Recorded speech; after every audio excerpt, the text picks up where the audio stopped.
Dan hadirnya mati Allah, ini jamaah kenalinan bapak-bapak. Cari di Al-Quran itu.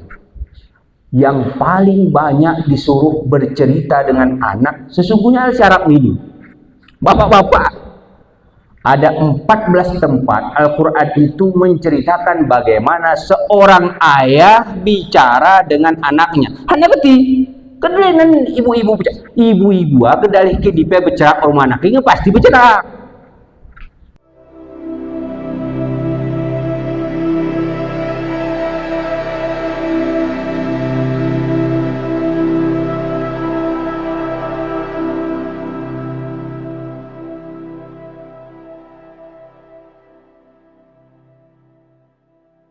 Assalamualaikum warahmatullahi wabarakatuh. Alhamdulillah, salatu wassalamu ala rasulillah wa ala alihi wa ashabihi wa man tabi'ah.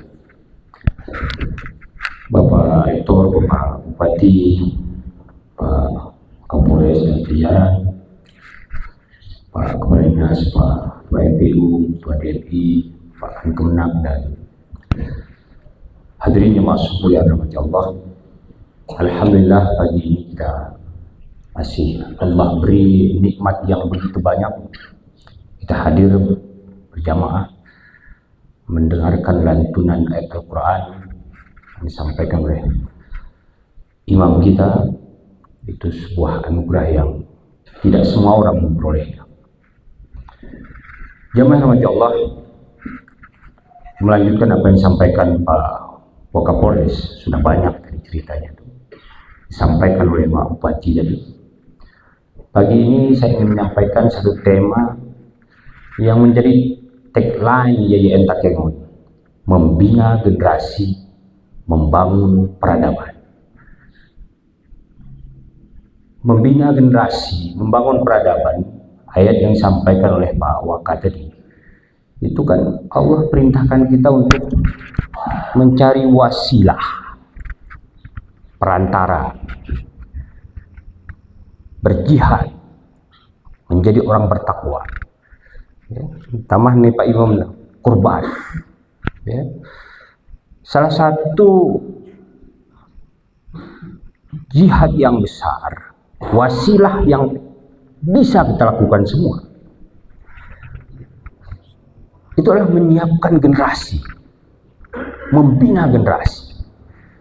Bagaimana Takengon itu bisa menjadi tempat yang nyaman, ya, itu pondasinya itu membina generasi. Pak Polres juga hadir, kan? Membina generasi, Allah, tentu banyak tahapnya. Tapi ini karena 2 hari lagi kita mau Idul Kurban, saya ambil satu aspek saja. Salah satu pondasi membina generasi itu menghidupkan kembali tradisi bicara. Oh, bicara? Gimana? Ada satu kitab yang ditulis seorang ulama, judulnya Al-Hiwar fil Quran, dialog bicara. Ya. Tadi imam kita membaca surat Luqman. Inti surat Luqman itu bagaimana tradisi bicara itu, tradisi menyambungkan dari hati ke hati. Pak Kapolres dan jajaran datang menyampaikan inilah kondisi kita, apa yang mau kita lakukan. Pak Bupati menyampaikan programnya, Pak Rektor, semua itu sesungguhnya adalah melanjutkan tradisi bicara itu, tradisi dialog. Dan itu dasarnya sangat kuat sekali. Kalau kita bicara kurban, ini kan kurban, 2 hari lagi kita bicara kurban. Surah As-Saffat, ya, mulai ayat 98 sampai 103-45, itu bicara bagaimana ketika Nabi Ibrahim, ya, Allah perintahkan untuk menyembelih anaknya. Itu Ibrahim itu menyampaikan, Allah abadikan dalam Al-Quran itu dialog yang sangat luar biasa. Ya. Pagi ini saya ingin bacakan terjemahan Al-Quran bahasa Gayunya.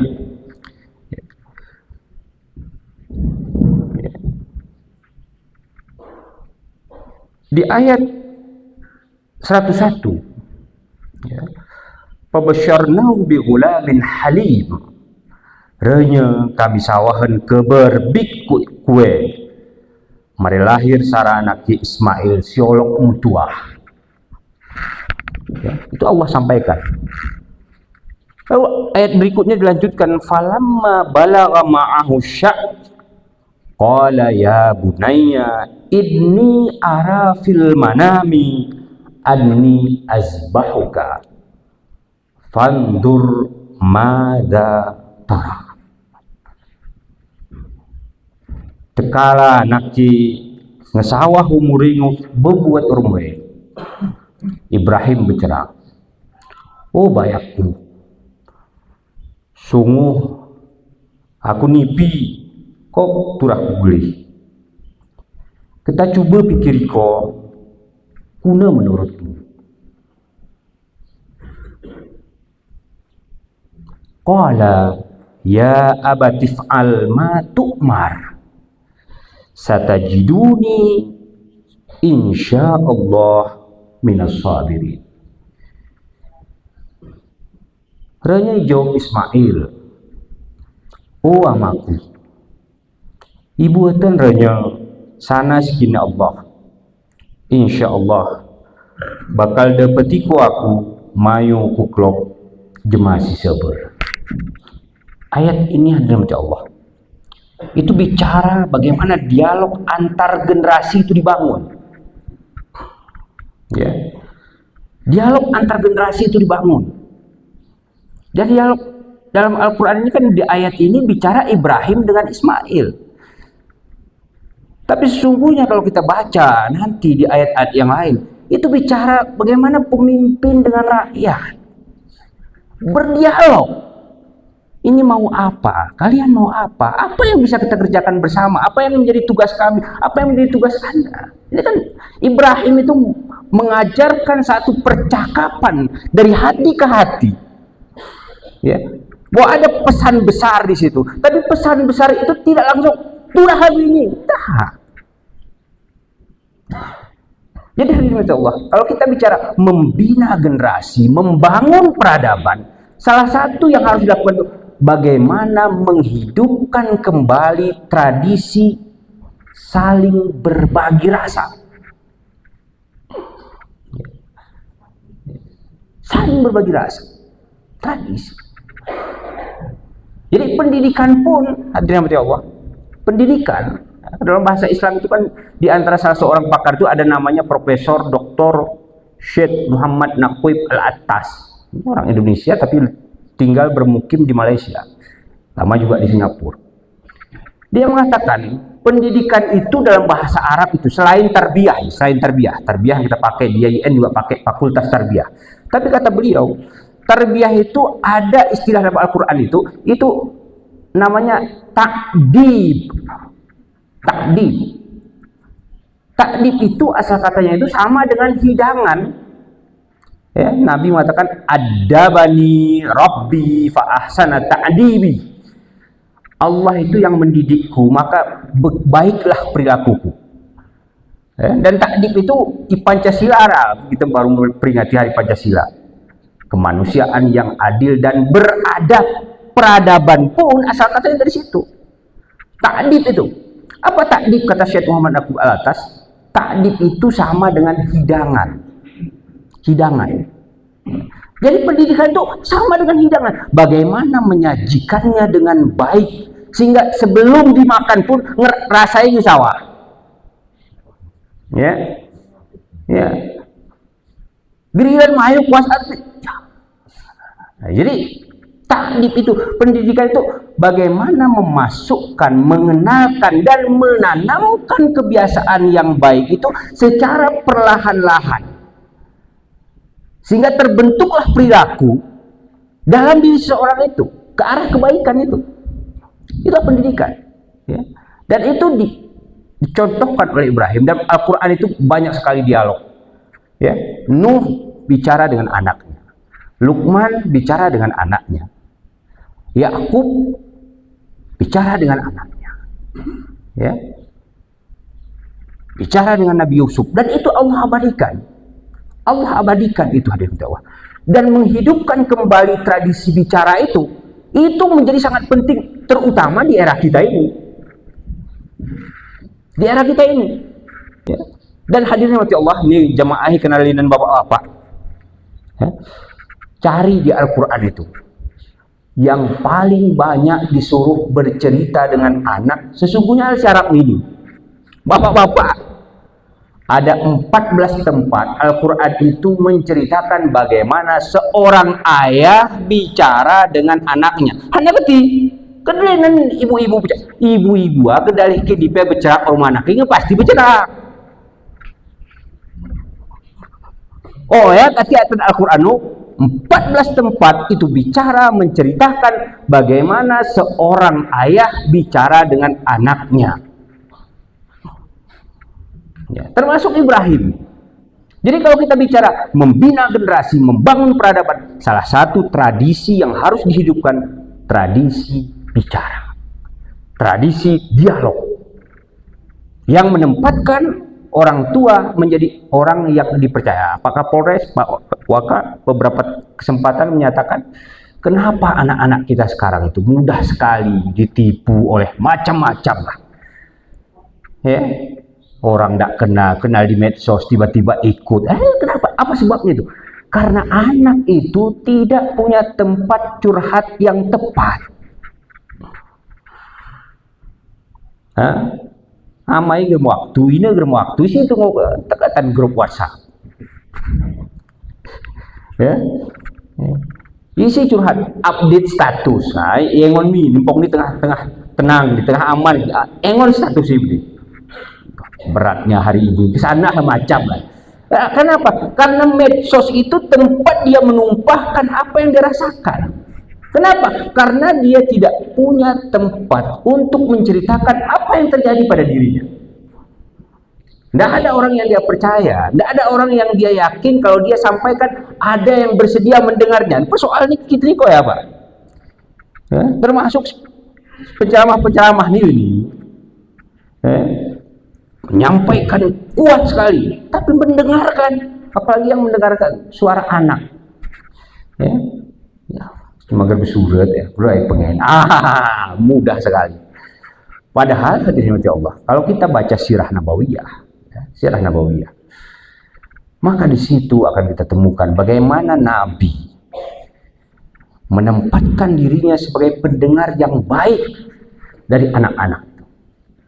Hasan, Husain, ya, Anas bin Malik, Ibnu Abbas, ya. Ada panglima perang Usamah bin Zaid, 16 tahun panglima perang, ya, yang dipimpinnya Abu Bakar, Umar, ya, Abu Bakar, Umar, Ali, itu anggotanya yang memimpinnya Usamah bin Zaid bin Haritsah, umurnya 16 tahun. Kenapa bisa tampil seperti itu?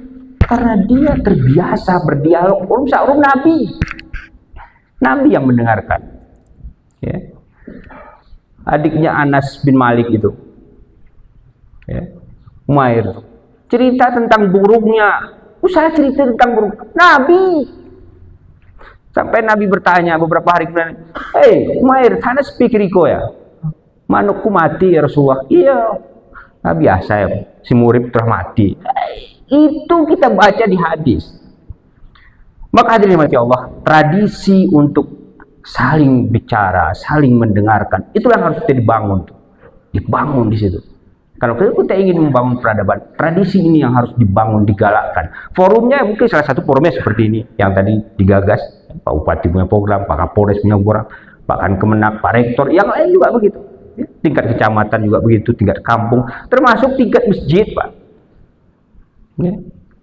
Program-program masjid 21 kurban itu kan satu hal yang luar biasa. Tradisi itu mungkin 5 tahun lalu kusi kenal ya. 5 tahun yang lalu belum terbangun itu.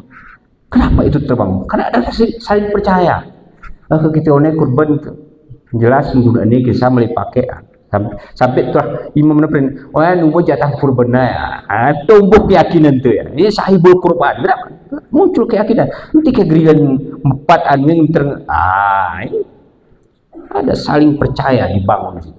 Jadi hadirin Allah, sebagai penutup ya, kajian subuh ini, Ya. Kalau kita serius ya, membina generasi, membangun peradaban, maka salah satu langkahnya kalau kita bicara ya, Al-Quran, maka salah satu pondasi yang Allah letakkan dalam Al-Quran itu dari kisah-kisah itu, karena nanti hadirin Allah, Al-Quran menyebut ya, kisah-kisah itu untuk apa? Faktabiru, iktibar. Iktibar itu ternyata arti iktibar itu Pak, totor. Ya, totor syarat dia ya, totor wali. Jembatan penghubung. Apa iktibar itu? Artinya kita belajar dari masa lalu itu untuk menghubungkan kita saat ini, yang kita itu tidak hidup saat ini, kuarapung lagi gitu. Jadi iktibar itu menghubungkan masa lalu dengan masa kini, tapi juga menghubungkan masa kini dengan masa depan. Itulah iktibar. Jadi setiap kita belajar kisah sejarah, untuk fakta biru, ambil iktibar. Untuk apa? Untuk menghubungkan kita bahwa apa yang kita alami saat ini sesungguhnya di masa lalu sudah ada. Tapi bagaimana mereka menyelesaikannya, bagaimana menemukan solusinya, disitulah ambil iktibar, pelajaran. Jadi pelajaran terpenting dari Ibrahim itu salah satunya. Kurban itu sudah pasti.